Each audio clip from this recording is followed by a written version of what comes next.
Om Swastiastu.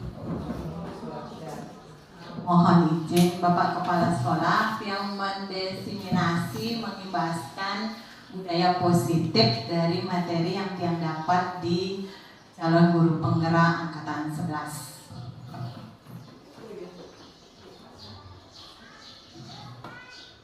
Apa itu budaya positif?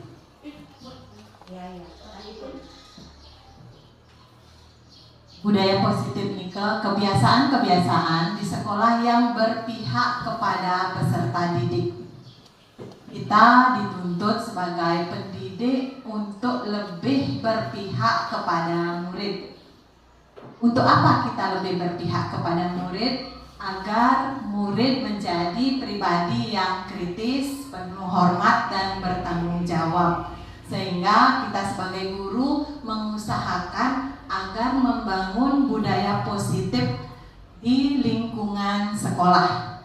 Kalau kita tidak bisa mengimbaskan kepada orang lain, setidaknya kita mulai dari diri kita sendiri. Bangunlah budaya positif. Setelah itu kita imbaskan bagaimana caranya kita sebagai pendidik untuk membangun budaya positif di kelas. Nah, lazimnya budaya positif itu biasanya sulit untuk mendisiplinkan murid. Untuk itu kita bagaimana caranya mengontrol murid agar menjadi disiplin. Selanjutnya nanti akan dijelaskan kembali bagaimana cara mengontrol disiplin dari murid itu. Menurut Ki Hajar Dewantara, siapa dari Bapak Ibu guru tahu Ki Hajar Dewantara dikasih? Ibu Tantri, Ki Hajar Dewantara itu siapa? Bapak Pendidikan Indonesia. Ya, Bapak Pendidikan Indonesia. Ki Hajar Dewantara menjelaskan bahwa guru dituntut untuk menuntun murid, di mana murid sudah memiliki yang namanya kodrat alam maupun kodrat zaman. Apa itu kodrat alam? Kodrat alam itu kodrat yang sudah dibawa sejak lahir, yang ada pada lingkungan di mana murid itu berada. Sedangkan kodrat zaman, kodrat di mana zaman sekarang, seperti zaman sekarang itu zaman teknologi.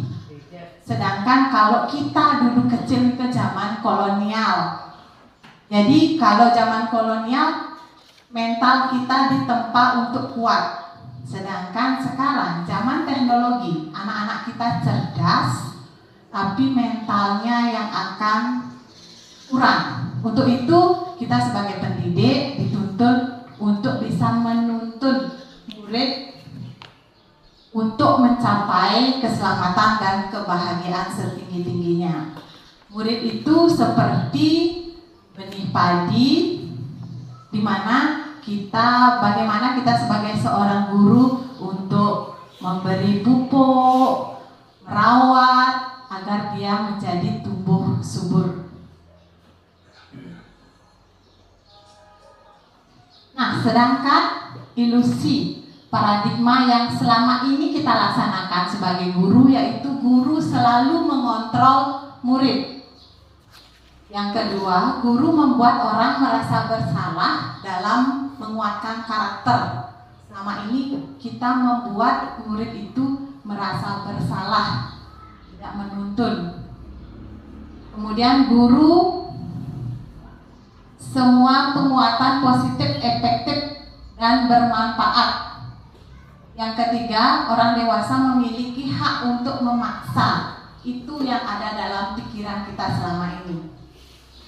Sedangkan tuntutan menurut Ki Hajar Dewantara itu kita harus menuntun murid. Kita mencoba mengubah orang agar berpandangan sama dengan kita, tidak. Tapi yang seharusnya kita lakukan adalah kita berusaha memahami pandangan orang lain tentang dunia. Yang kedua, perilaku buruk dilihat sebagai suatu kesalahan. Sedangkan Semua perilaku itu memiliki tujuan. Seperti mungkin murid itu mengambil makanan di temannya, itu semua memiliki tujuan. Seharusnya kita melakukan tuntunan apa sebenarnya yang diinginkan oleh murid. Orang lain bisa mengontrol saya. Hanya Anda yang bisa mengontrol diri Anda. Saya bisa mengontrol orang lain. Anda tidak bisa mengontrol orang lain. Pemaksaan ada pada saat bujukan gagal. Kolaborasi dan konsensus menciptakan pilihan-pilihan baru. Nah, kita diharapkan untuk kolaborasi, bukan pemaksaan, walaupun dengan murid sekalipun. Model berpikir menang kalah. Model berpikir menang menang.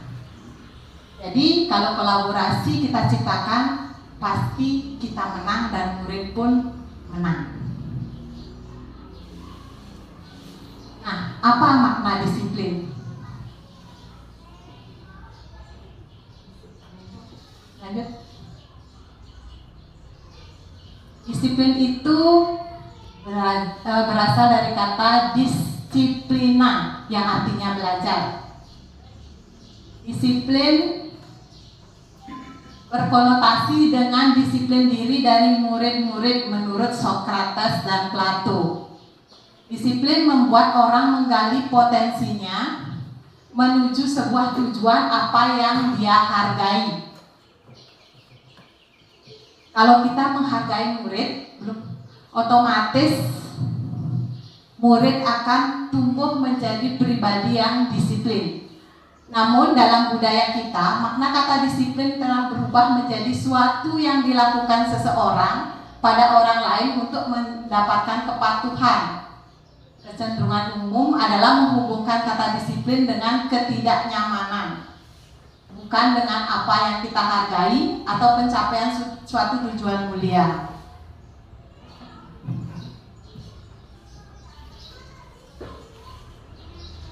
Nah, bagaimana kita menumbuhkan disiplin pada murid untuk memerintah dirinya sendiri, bukan paksaan dari guru-gurunya. Dalam mengontrol dan menguasai diri untuk memilih tindakan yang mengacu pada nilai-nilai yang kita hargai dengan penuh tanggung jawab tanpa diperintah. Maksud dari nilai kita yang dihargai adalah nilai kebajikan. Yang pertama itu bertakwa kepada Tuhan Yang Maha Esa, mandiri, bernalar kritis, berkebinekaan global, bergotong royong, kreatif sesuai dengan profil pelajar Pancasila. Dan teori motivasi perilaku manusia untuk menghindari ketidaknyamanan atau hukuman. Apa yang akan terjadi apabila saya tidak melakukannya? Kalau kita melakukan hukuman, dalam diri anak pasti berpikir apa yang akan terjadi kalau saya tidak melakukannya. Yang kedua, untuk mendapatkan imbalan dari orang lain, apa yang akan saya dapatkan apabila saya tidak melakukannya? Yang ketiga, menghargai diri sendiri. Kalau rasa disiplin sudah timbul dari diri murid, dari diri sendiri murid, pasti dia berpikiran saya akan menjadi orang yang seperti apa apabila saya melakukannya.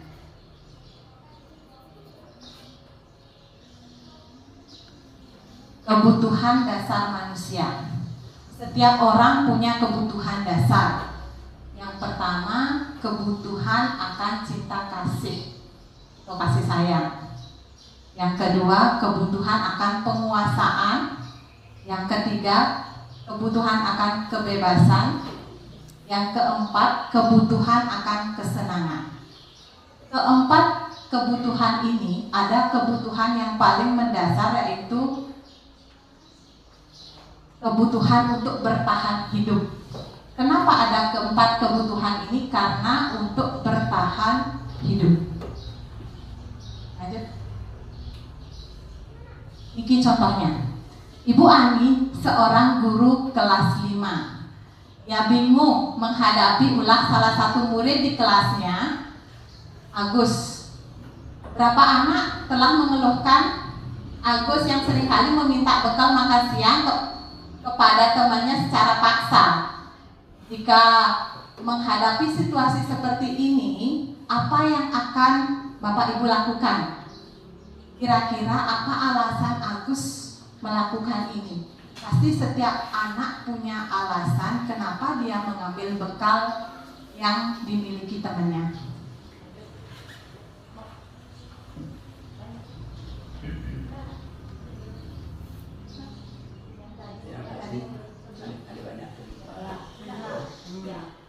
Apabila jawaban Agus ia lapar, kebutuhannya adalah bertahan hidup.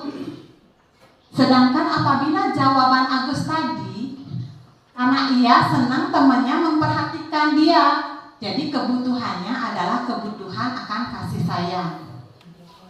Apabila jawaban Agus, dia merasa hebat karena teman-temannya jadi takut dia mengambil makanan, itu kebutuhan akan penguasaan atau pengakuan dari temannya.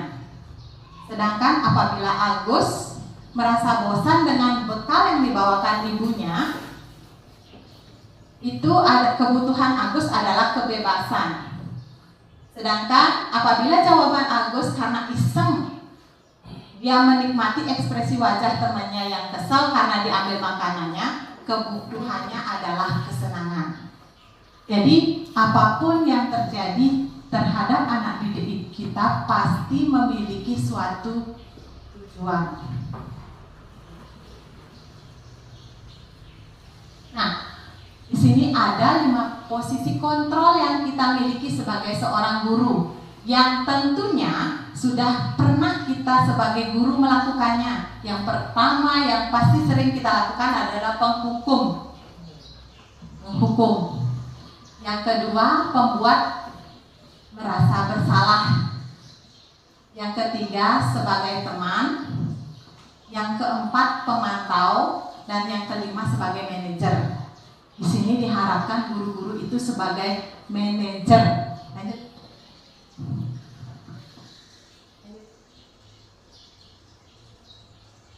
Nah, yang mana sebagai manajer yang diharapkan? Saya kecewa sekali dengan kamu, itu membuat orang merasa bersalah. Kalau penghukum, kamu tidak pernah benar melakukannya, itu kita berada sebagai guru di posisi penghukum. Ayolah, lakukan demi Bapak Ibu, itu kita posisi sebagai teman. Apakah kamu mau mendapatkan stiker bintang hari ini? Itu posisinya sebagai pemantau. Bagaimana kamu bisa menyelesaikan masalah ini? Dia yang sebagai anak didik yang mencari solusi penyelesaian masalah yang dia lakukan. Kita bersama-sama berkolaborasi dengan anak didik. Yang terakhir penghukum. Kamu selalu yang paling terakhir, itu penghukum. Nah, untuk itu diharapkan kita sebagai pendidik mampu berkolaborasi dengan anak didik, mencari solusi dari setiap permasalahan yang dihadapi oleh anak didik kita. Budaya positif. Budaya positif ini diharapkan dihadirkan di lingkungan sekolah. Kemudian diperkecil lagi di lingkungan kelas.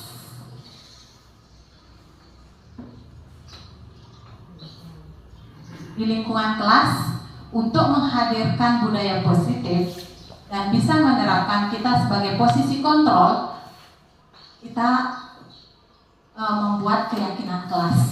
Apa itu keyakinan kelas? Keyakinan kelas adalah nilai-nilai kebajikan atau prinsip-prinsip universal yang disepakati bersama antara guru dan murid yang berada di kelas tersebut. Menurut Gosen, suatu keyakinan akan lebih memotivasi seseorang dari dalam dirinya. Seorang akan lebih bersemangat untuk menjalankan keyakinan daripada hanya sekedar mengikuti mengikuti serangkaian peraturan yang ada. Keyakinan kelas itu bersifat abstrak daripada peraturan yang lebih rinci dan konkret. Keyakinan kelas dapat berupa pernyataan-pernyataan yang universal. Keyakinan kelas senantiasa dibuat dalam bentuk positif. Keyakinan kelas hendaknya tidak terlalu banyak sehingga mudah diingat dan dipahami. Semua warga kelas sebaiknya ikut berkontribusi dalam membuat kegiatan kelas lewat curah pendapat.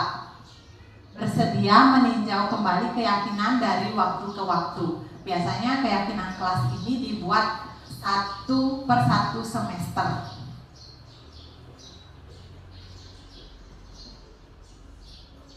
Nah, kalau peraturan itu selalu, contohnya, selalu kembalikan buku ke tempatnya. Kalau keyakinan kelas itu tanggung jawab. Dilarang mengganggu orang lain. Keyakinan kelasnya menghormati orang lain dan diri sendiri.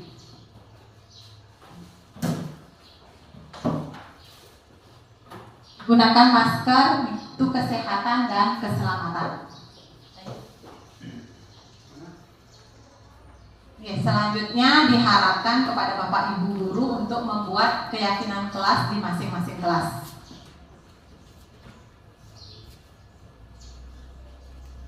Nah, ini segitiga restitusi.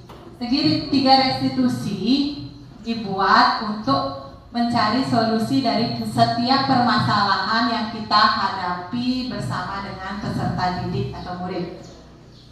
Apa itu segitiga restitusi? Segitiga restitusi proses menciptakan kondisi bagi murid untuk memperbaiki kesalahan mereka sehingga mereka bisa kembali pada kelompok mereka dengan karakter yang lebih kuat.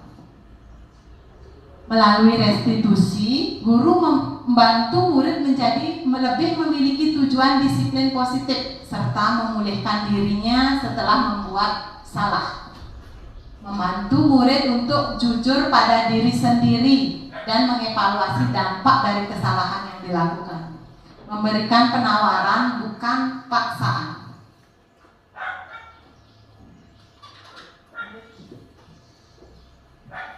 Nah, tahapan segitiga restitusi yang pertama yaitu menstabilkan identitas. Contohnya, berbuat salah itu tidak apa-apa. Tidak ada manusia yang sempurna. Saya sebagai guru pun pernah melakukan kesalahan seperti itu. Bapak atau ibu tidak tertarik mencari siapa yang salah, tapi bapak ibu ingin mencari solusi atas permasalahan ini. Yang kedua, memvalidasi tindakan yang salah. Kamu pasti punya alasan mengapa melakukan hal itu. Itu memvalidasi tindakan yang salah. Dan yang terakhir, yang ketiga, menanyakan keyakinan. Keyakinan apa yang sudah dipercaya sebagai kelas atau keluarga. Keyakinan apa yang sudah disepakati dan dilanggar. Sehingga anak-anak bisa mencari solusi atas tindakan apa yang sudah dilakukan. Dan demikian untuk selanjutnya budaya positif akan dilanjutkan oleh KPK.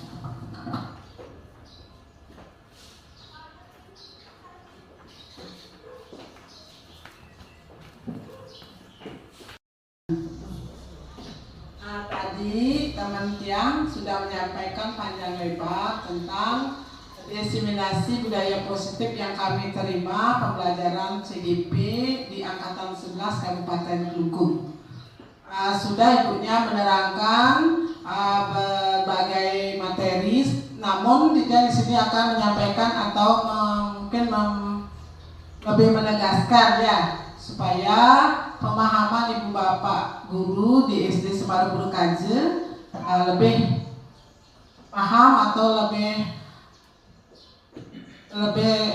menguasai tentang budaya positif yang akan kita terapkan di sekolah kita. Dimulai dari pendidikan yang kami terima di modul 1.1 yaitu tentang pendidikan dari Ki Hajar Dewantara. Seyogianya kita melaksanakan pembelajaran di sekolah harus mengikuti atau memahami melalui filosofi Ki Hajar Dewantara. Itu hendaknya guru menuntun siswa supaya dia bisa mengembangkan potensi dirinya sehingga dapat mencapai keselamatan dan kebahagiaan yang setinggi-tingginya baik sebagai manusia maupun sebagai anggota masyarakat. Karena anak didik kita itu diibaratkan sebagai benih-benih yang sudah memiliki potensi sesuai dengan kodrat alam dan kodrat zaman yang dia bawa di setiap anak didik tersebut. Sehingga guru diibaratkan sebagai seorang petani yang memelihara benih dari bibit tersebut. Dia yang menyiram, memupuk. Kalau diibaratkan ke sekolah, berarti guru tersebut menuntun, mengarahkan bagaimana ke depan anak itu akan mengembangkan potensi yang dia miliki. Kemudian dari modul 1.2 yang kami terima berikutnya adalah nilai peran guru penggerak. Nilai peran guru penggerak sudah kita juga dapatkan. Yang pertama itu ada mandiri, reflektif, kolaboratif, inovatif, dan berpihak pada peserta didik. Mungkin yang lebih kita akan kita akan lakukan adalah pendidikan itu harus berpihak kepada murid. Anak itu seyogianya kita menganggap memiliki potensi yang bisa kita kembangkan di segala lini yang dia bisa, sehingga dia bisa mencapai kebahagiaan dan keselamatan. Kemudian peran guru penggerak yang nanti akan menjadi pemimpin pembelajaran, kemudian menjadi penggerak komunitas praktisi dan menjadi coach bagi guru lain. Ya, kita nanti sering berkolaborasi dari apa yang saya dapatkan. Kita sering berbagi ya supaya demi kemajuan dari sekolah SD Semar Burukadzi khususnya dan dunia pendidikan pada umumnya. Kemudian lanjut ke visi guru penggerak. Kami di sana juga dapat visi guru penggerak itu harus selaras dengan visi dari yang ada di SD Semar Burukadzi, yaitu terwujudnya peserta didik yang berkarakter, cerdas, berbudaya menuju profil pelajar Pancasila. Dan kita sudah laksanakan lebih menekankan ke berbudaya, anak-anak diberdayakan untuk selalu begitu datang dari sekolah melaksanakan persembahyangan secara mandiri untuk mencapai keselamatan dirinya. Nah, konsep budaya positif yang akan diterangkan pada hari ini, budaya positif itu yang pertama perubahan paradigma belajar, kemudian disiplin positif, teori motivasi perilaku manusia, kemudian keyakinan kelas. Kemudian ada 5 posisi kontrol itu yaitu hukuman, penghargaan dan penghargaan, kebutuhan dasar manusia, posisi kontrol guru, dan segitiga restitusi. Itu semua sudah dijelaskan sama teman Tiang tadi dengan panjang lebar. Namun Tiang akan sedikit menyinggungnya supaya makin memantapkan pemikiran ibu bapak guru di sini. Yang pertama budaya positif, yaitu untuk membangun budaya positif di sekolah perlu menyediakan lingkungan yang positif, aman, nyaman agar murid-murid mampu berpikir, bertindak, dan mencipta dengan merdeka, mandiri, dan bertanggung jawab. Nah, artinya bagaimana? Di sekolah kita ciptakan budaya yang positif. Bagaimana kita mengelola suatu pembelajaran? Di sana anak-anak harus merasakan ada rasa aman, nyaman, menyenangkan, tanpa ada rasa ketakutan dia untuk masuk ke sekolah atau menuju dalam pembelajaran. Nah, ibu bapak yang bisa seharusnya mengelola kelas supaya anak itu bisa merasa senang. Bagaimana kita seorang guru akan dinanti oleh siswa untuk belajar, itu harapannya. Disiplin positif sudah juga ibu bapak dijelaskan, namun sebagai pendidik tujuannya yaitu menuntun murid untuk memiliki disiplin diri sehingga mereka berperilaku yang mengacu pada nilai kebajikan universal dan memiliki motivasi intrinsik bukan ekstrinsik. Artinya bagaimana? Bahwa anak-anak itu menerapkan disiplin itu dari dalam dirinya, bukan karena tekanan dari guru, bukan juga tekanan dari peraturan yang ada di sekolah. Harus dari dalam diri anak itu, sehingga motivasi anak itu akan terbawa dimanapun dia berada. Kemanapun dia akan melaksanakan budaya disiplin diri. Nah, yang kemudian nilai-nilai kebajikan universal. Ada nilai kebajikan positif, manusia merupakan tujuan mulia yang ingin dicapai setiap individu. Setiap orang pasti ingin memiliki nilai-nilai yang ada di dalam dirinya yang ingin dibangun. Kemudian nilai yang disepakati. Misalnya ini anak-anak kita akan lakukan biasanya di dalam kelas. Itu akan menuju ke keyakinan kelas. Nilai-nilai mana yang disepakati, nilai mana yang ingin dituju dari kelompok kelas tersebut. Nah, yang akan mengacu kepada contoh profil pelajar Pancasila. Itu artinya semua nilai-nilai itu muaranya nanti ke nilai profil pelajar Pancasila. Contohnya beriman, bertakwa kepada Yang Maha Esa, kemudian berakhlak mulia, mandiri, bernalar kritis, berkebinekaan global, dan bergotong royong serta kreatif. Tadi yang sudah sampaikan, motivasi perilaku manusia ada motivasi intrinsik, ada motivasi ekstrinsik. Yang termasuk motivasi intrinsik atau internal yaitu untuk menghargai dirinya sendiri. Semua siswa harus ada nilai pada dirinya untuk bisa menghargai dirinya sendiri. Bagaimana kita seorang guru bisa memotivasi, bisa menggali sehingga anak itu memiliki nilai untuk menghargai dirinya sendiri. Tidak ke motivasi eksternal, tapi motivasi intrinsik. Bagaimana nantinya ibu bapak guru di sekolah, di kelas dalam mengelola pembelajaran, motivasi itu, motivasi intrinsik yang lebih supaya diupayakan, supaya anak itu bisa mencapai keselamatan dan kebahagiaannya. Lanjut, motivasi internal itu atau motivasi intrinsik itu adalah menurut Ki Hajar Dewantara, merdeka itu artinya tidak hanya terlepas dari perintah, akan tetapi juga cakap buat memerintah diri sendiri. Jadi sudah saya sampaikan tadi bahwa menciptakan disiplin positif harus dari dalam dirinya, sehingga anak itu tanpa melihat kalau ada aturan baru dia berlaku baik. Nah, jadi kalau sudah dari dalam dirinya, kita harapannya pendidikan itu akan semakin membaik atau maju. Lanjut. Disiplin itu yang pertama, ibu bapak guru lakukan dulu keyakinan kelas. Ya, keyakinan kelas sudah juga diterangkan apa yang menjadi budaya positif yang akan dilaksanakan di kelas tersebut.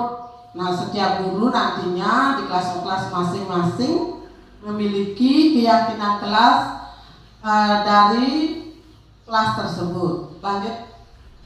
Bagaimana membuat keyakinan kelas? Nah, keyakinan kelas lebih abstrak dari peraturan. Kemudian ada berupa pernyataan universal, dibuat dalam bentuk kalimat positif sedikit saja agar mudah diingat, sesuai dengan kondisi kelas dan sekolah agar mudah diterapkan. Semua warga kelas sekolah terlibat saat membuat. Maksudnya begini, budaya keyakinan kelas itu dibuat dengan kalimat pendek tetapi mudah diingat. Dia dalam bentuk kalimat positif.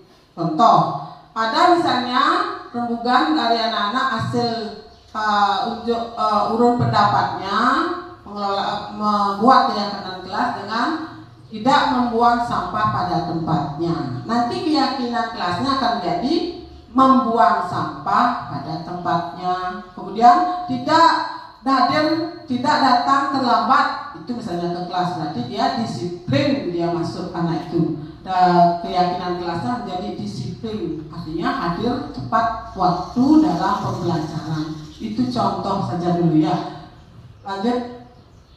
Nah, ini adalah proses pembuatan keyakinan kelas. Ibu bapak bisa menggunakan kertas yang berisi nanti yang dituliskan oleh anak didik kita, kemudian menempelkan dari apa yang ingin dia pakai untuk keyakinan kelas, kemudian baru di guru itu yang merumuskan mana-mana yang akan dipakai atau disepakati untuk menjadi keyakinan kelas.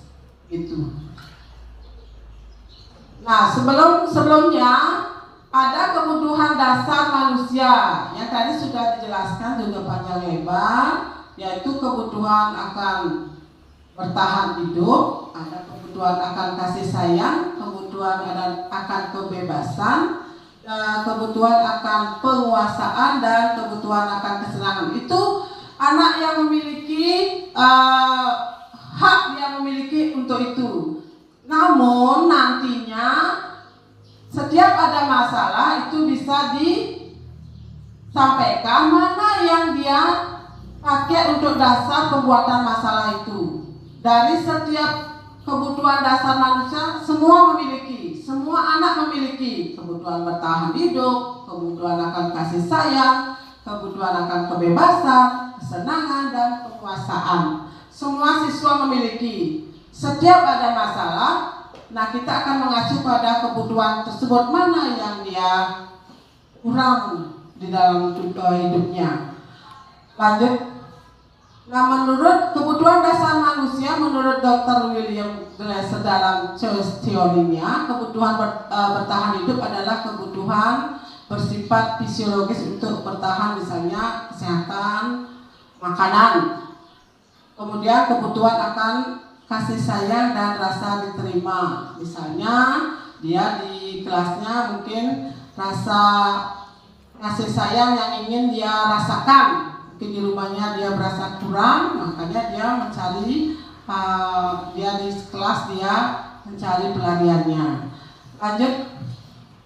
Kemudian penguasaan kebutuhan dasar akan penguasaan dan kebutuhan akan kebebasan dan kebutuhan akan kesenangan. Nah, itu semua kelima kebutuhan itu setiap siswa memiliki, setiap siswa itu ada. Kita sebagai guru harus menyelangi setiap kebutuhan tersebut. Dalam melaksanakan setiap penyelesaian masalah, kita akan mengacu pada 5 posisi kontrol guru terhadap siswa. Jika ada suatu masalah yang kita hadapi karena kebutuhan dasar yang 5 tadi, maka cara penyelesaiannya itu akan mengacu pada 5 posisi kontrol guru. Yang pertama itu ada sebagai penghukum, yang kedua pembuat merasa bersalah, yang ketiga itu sebagai teman, yang keempat sebagai pemantau, dan yang kelima sebagai manajer. Lanjut. Nah, yang pertama sebagai penghukum itu biasanya bisa dengan hukuman fisik atau non fisik atau verbal ya. Pemberian hukuman nanti berakibat peserta didik takut dulu dia. Kemudian trauma, ada rasa trauma, kemudian bisa ada rasa benci pada kita. sehingga dia merasa tidak aman atau tidak nyaman dalam belajar. Kalau ibu bapak guru menerapkan dengan cara penyelesaian masalah dengan penghukum. Kemudian ada pembuat rasa bersalah. Pembuat rasa bersalah biasanya guru bersuara lembut ya. Contohnya, misalnya dia supaya anak didik kita menyadari bahwa mereka merasa bersalah. Kemudian posisi teman, bagaimana yang dikatakan sebagai posisi teman? Posisi ini tidak menyakiti murid, namun akan tetap berupaya mengontrol murid melalui persuasi. Posisi teman pada guru bisa negatif maupun positif. Positif di sini berupa hubungan baik yang dijalin antara guru dan murid. Guru di posisi teman menggunakan hubungan baik dan humor untuk mempengaruhi seseorang. Mereka akan berkata, ayo bantulah demi bapak ya. Misalnya ada anak-anak yang berbuat salah, ayo anak, kamu udah kasihan sama ibu, itu misalnya ya. Nah, posisi pemantau ini berarti mengawasi. Bagaimana pemantau itu melaksanakan pemberian kontrolnya, karena hubungan ini sebagai seorang yang dapat memisahkan hubungan pribadi dengan murid. Ini akan agak jauh ya, posisinya guru itu tidak dekat karena merasa dipantau oleh guru. Nah, selanjutnya yang terakhir adalah posisi manajer. Nah, harapannya ibu bapak guru di SD Semar Bergaje, kita sebagai tenaga pendidik, kita diharapkan ada di posisi manajer, di mana guru berbuat sesuatu bersama dengan murid, mempersilahkan murid mempertanggungjawabkan perilakunya, mendukung murid agar dapat menemukan solusinya dari permasalahannya sendiri. Seorang manajer telah memiliki keterampilan di posisi teman maupun pemantau. Nah, biasanya yang mungkin sering kita lakukan mungkin di posisi penghukum ya, ibu bapak guru, saya juga menyadari, saya juga pernah melakukan di posisi menghukum ya, penghukum. Tetapi dengan adanya pendidikan yang kami terima, berupaya kita untuk ada di posisi manajer. Ya, lanjut dulu. Nah, caranya bagaimana supaya kita dapat di posisi manajer? Nah, ada segitiga restitusi namanya. Dimulai dari menstabilkan identitas. Begitu ada masalah, anak itu kita stabilkan dulu identitasnya, menanyakan mengapa dia melaksanakan perbuatan tersebut. Itu menstabilkan identitas. Setelah itu, jelas anak itu akan menyampaikan, nah, mengacu kepada 5 kebutuhan dasar yang dia miliki tadi. Maka karena dia mungkin karena ingin penguasaan, ingin kebebasan, ingin rasa kasih sayang, yang mana setelah itu didapat oleh guru, lanjut memvalidasi kebutuhannya. Kebutuhan apa yang dia kurang, kebutuhan apa yang dia inginkan, baru kita menanyakan keyakinan kelas yang kita buat tadi. Mana yang dia langgar, mana yang dia langgar dari yang disepakati tadi.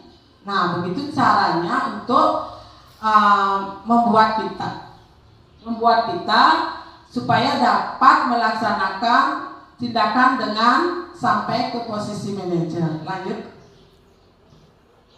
Nah, ini saya ada video supaya pemahaman ibu bapak lebih meningkat. Ya, silakan disimak dulu videonya.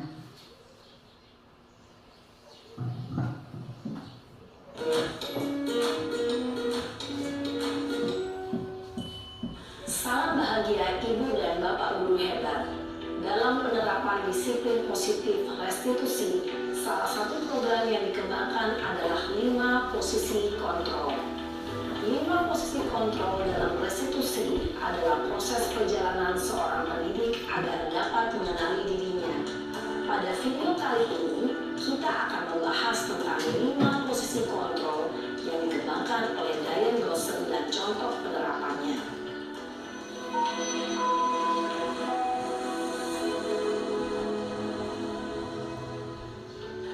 posisi kontrol itu adalah: 1. Posisi penghukum. 2. Posisi pembuat merasa bersalah. 3. Posisi teman. 4. Posisi pemantau atau monitor. Dan 5. Posisi manajer. Untuk lebih memahami kelima posisi tersebut, mari kita saksikan kasus Naren yang terlambat hadir 20 menit di sekolah dan melihat bagaimana kelima posisi kontrol dalam menghadapi masalah tersebut.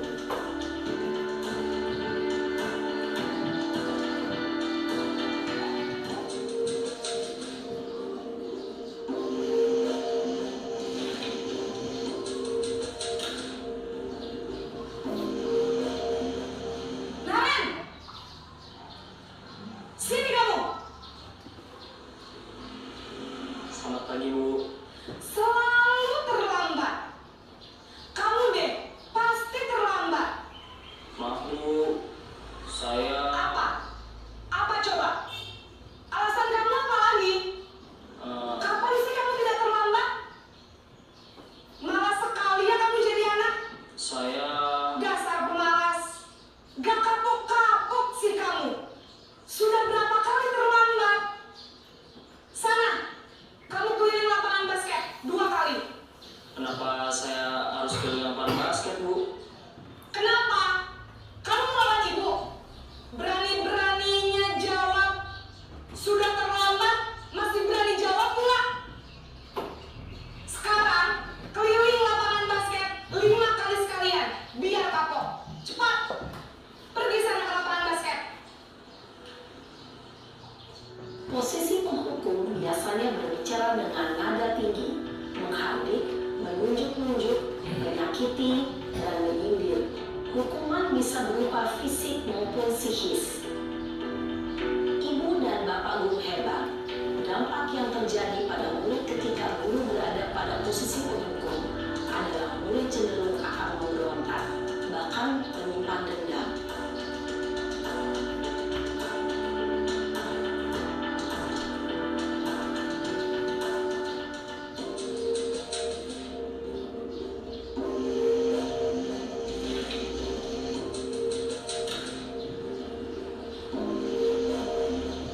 Naren!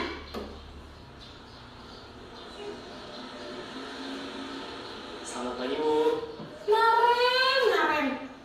Kamu kenapa terlambat lagi, nak? Ya Tuhan, Naren. Kamu senang ya bikin ibu susah ya? Kalau kamu terlambat lagi, nanti ibu yang ditegur bapak kepala sekolah, nak. Disangka ibu tidak bisa membina kamu. Duh, gimana ini?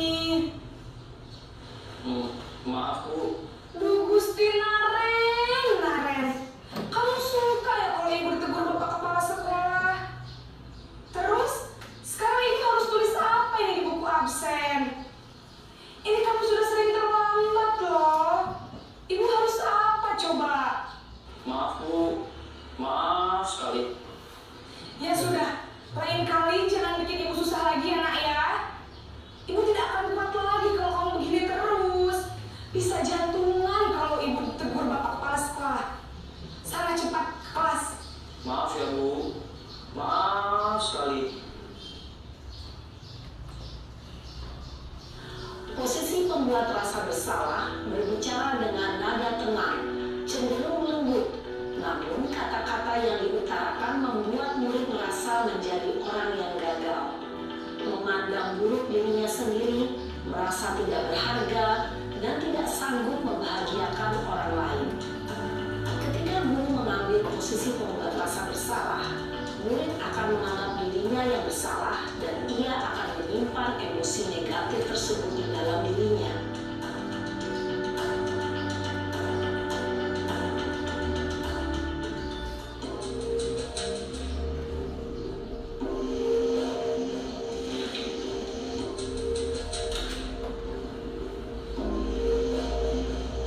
Naren!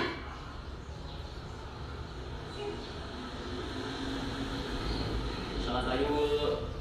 Wah, sudah jam berapa ini nak? Terlambat lagi ya sayang. Iya, Bu. Habis Ibu Ibu saya lupa membangunkan saya, Bu.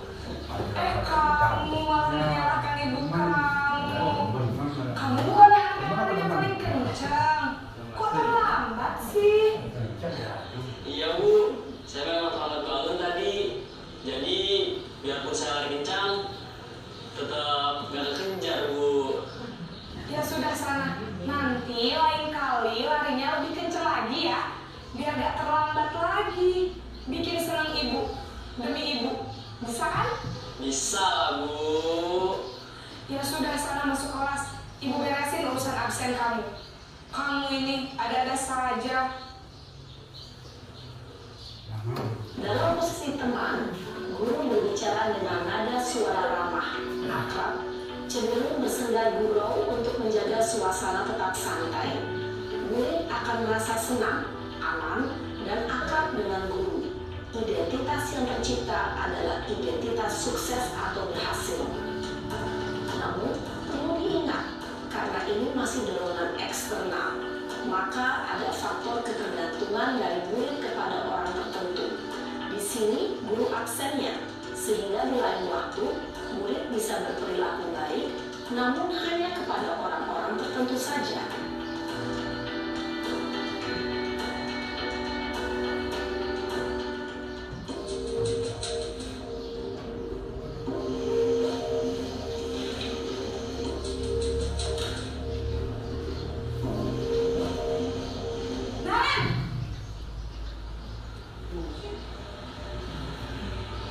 Selamat pagi, Bu. Naren, apa peraturan sekolah kita tentang jam berapa kita harus masuk sekolah, nak?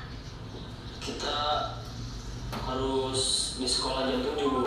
Iya betul, sekarang sudah jam 7.20. Naren sudah tahu konsekuensinya jika terlambat hadir. Paham, Bu. Saya harus tinggal kelas pas jam istirahat selama 20 menit.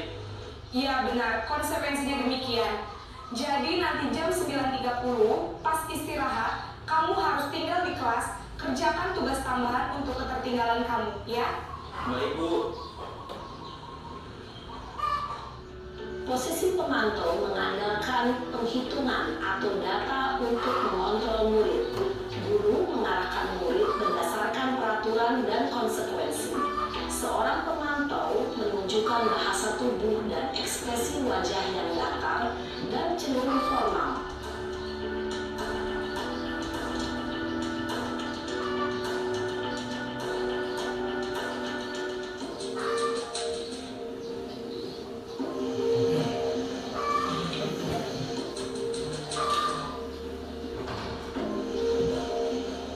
Naren!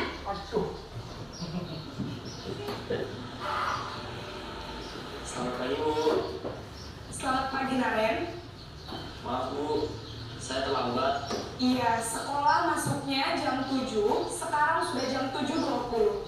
Jadi sekarang bagaimana ini, Naren? Maaf, Bu. Saya lupa setel alarm saya semalam. Baiklah, menurut kamu, keyakinan sekolah yang mana yang perlu kamu tingkatkan? Menghargai diri sendiri dan orang lain mungkin ya, Bu. Setuju. Jadi, apakah Naren meyakini prinsip saling menghormati tersebut? Iya, Bu. Saya meyakininya. Apakah Naren bersedia memperbaiki masalah keterlambatan ini? Bersedia, Bu. Bagaimana kamu akan perbaiki masalah keterlambatan ini? Saya akan coba untuk tidak lupa menyetel alarm saya, Bu. Baik, kalau Naren lupa menyetel alarm di rumah, ada orang yang kira-kira bisa bantu mengingatkan tidak? Ada, Bu. Kata saya, Kak Emma. Ada lagi selain Kak Emma? Selain Kak Emma, ada ibu saya. Baik, jadi yang mengingatkan Naren adalah Kak Emma dan ibu kamu ya? Kira-kira akan mulai set alarm kapan nih, Naren? Setelah pulang sekolah, akan segera saya lakukan. Baik, jadi Naren akan setel alarm untuk bangun besok pagi dan akan diingatkan oleh kakak dan ibunda Naren ya. Ada lagi yang mungkin perlu dilakukan, Naren? Agar tidak terlambat bangun lagi. Tidak ada, Bu. Baik, Naren. Terima kasih untuk bersama kamu. Sekarang kamu perlu kembali ke kelas untuk belajar. Baik, Bu. Terima kasih. Posisi manajer adalah posisi kontrol yang disarankan untuk membimbing murid memiliki sikap disiplin yang positif, yaitu murid yang mandiri, bertanggung jawab, dan dapat memecahkan masalah. Tujuan dari posisi ini adalah agar murid dapat berefleksi atas tindakannya. Guru akan dengan tulus memberikan pertanyaan-pertanyaan bermakna, sehingga membuat murid dapat belajar dari kesalahannya dan mencari sebuah solusi untuk menyelesaikannya.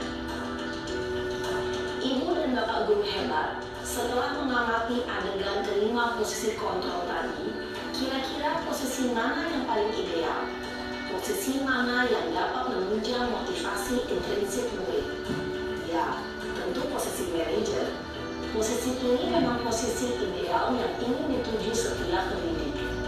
Pada posisi inilah, guru dapat menerapkan disiplin positif yang berpihak pada murid, yang memerdekakan murid.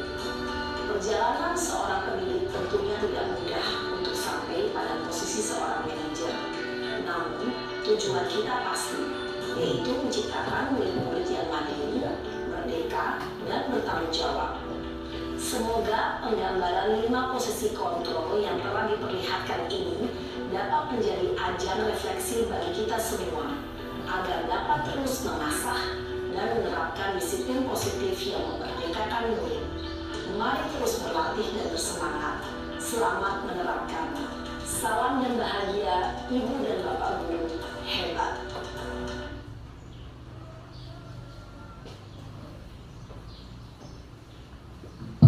Ya, bagaimana Ibu Bapak Guru? Apa pemahamannya tentang posisi kontrol sudah makin lebih paham? Ya, di posisi manakah kita nantinya akan bisa menerapkan harapannya sampai di posisi manajer? Mari belajar bersama, berkolaborasi, saling mendukung demi mewujudkan disiplin positif di sekolah kita, sehingga dapat meningkatkan karakter profil pelajar Pancasila, ya. Dan terima kasih.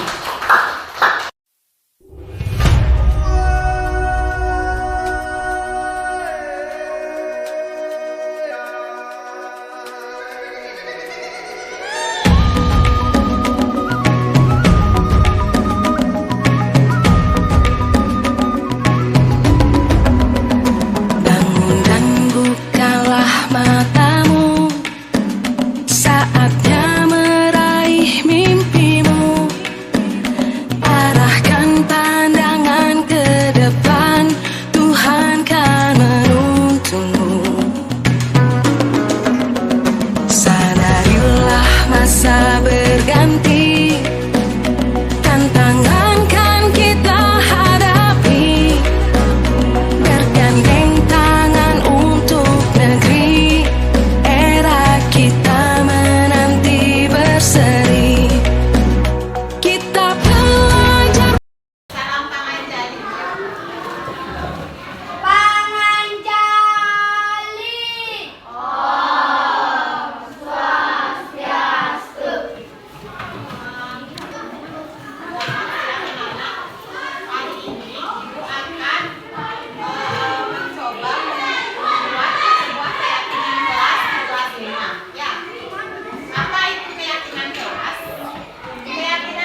keyakinan kelas di kelas.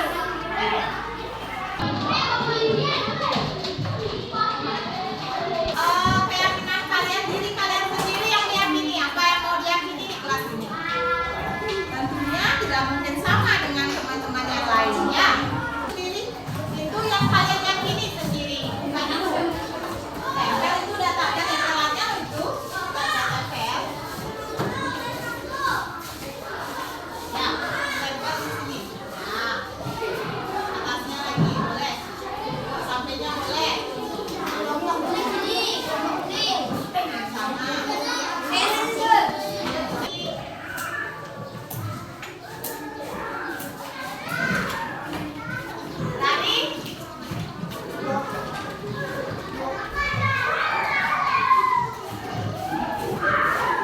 Dari apa yang kalian sudah yakini, kita sepakati sekarang apa-apa saja yang menjadi keyakinan atau kesepakatan dari kelas 5 ya.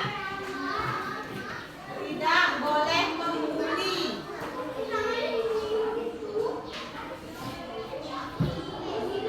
Apa tidak boleh membuli? Menghargai.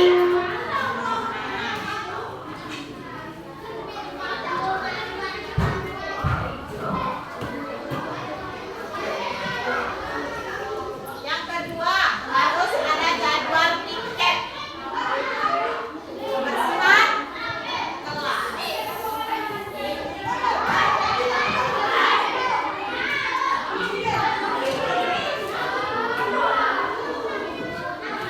Kesepakatan kelas itu dibuat pendek dan mudah dari rangkuman apa-apa masukan dari anak-anak ya.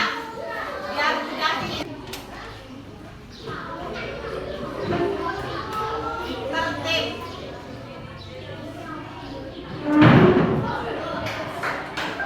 Tidak ribut sama. Tidak buang sampah. Kebersihan kelas. Kita harus menghargai teman ya. Sopan.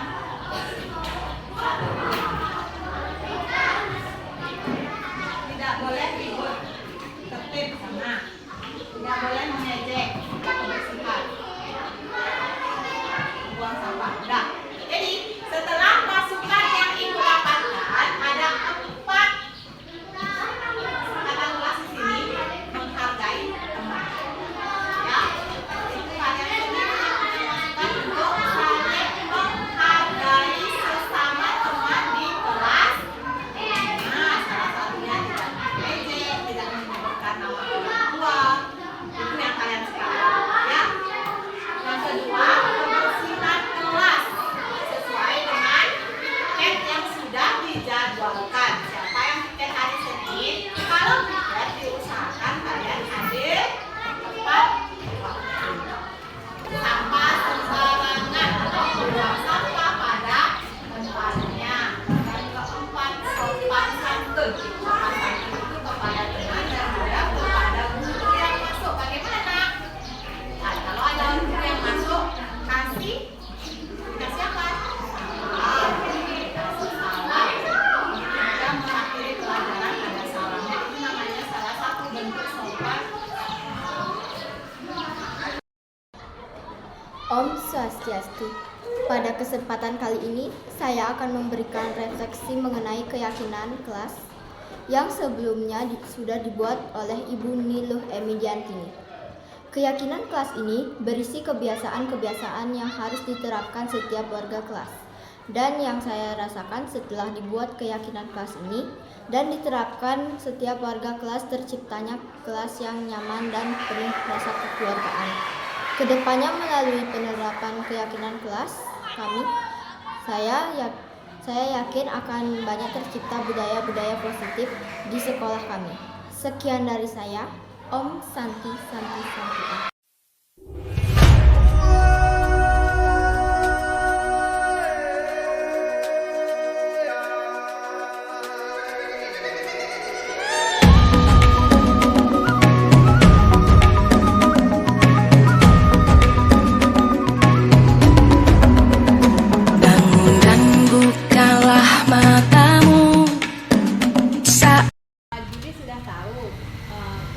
Ibu memanggil Juli ke sini? Juli tahu nggak apa kalau terlambat masuk ke kelas itu perbuatan yang baik atau bagaimana? Tidak, Bu. Juli minta maaf, Juli salah.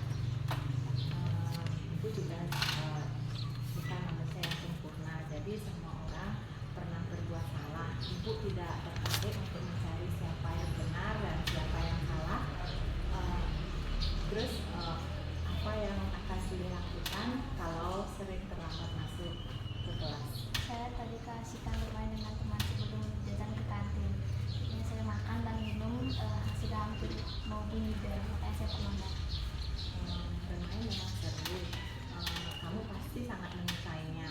Adakah solusi agar tidak terlambat masuk ke kelas dan tetap bisa jajan di kantin? Ada Bu, saya akan membayar tidak menunjukkan. Kapan dilakukan? Mulai besok saya akan berusaha dan berkomitmen untuk selalu tepat waktu. Kira-kira keyakinan kelas apa yang sudah dilanjutkan? Disiplin dan menghargai tepat waktu. Benar sekali. Jadi selanjutnya Juli mau jadi murid yang bagaimana? Disiplin, menghargai. Baik, karena kita sudah mendapatkan solusinya, Ibu harapkan Juli bisa menghargai waktu dan dapat mengatur waktu dengan baik. Baiklah, kalau sudah seperti itu, sekarang Juli boleh balik ke kelasnya. Baik Bu, terima kasih.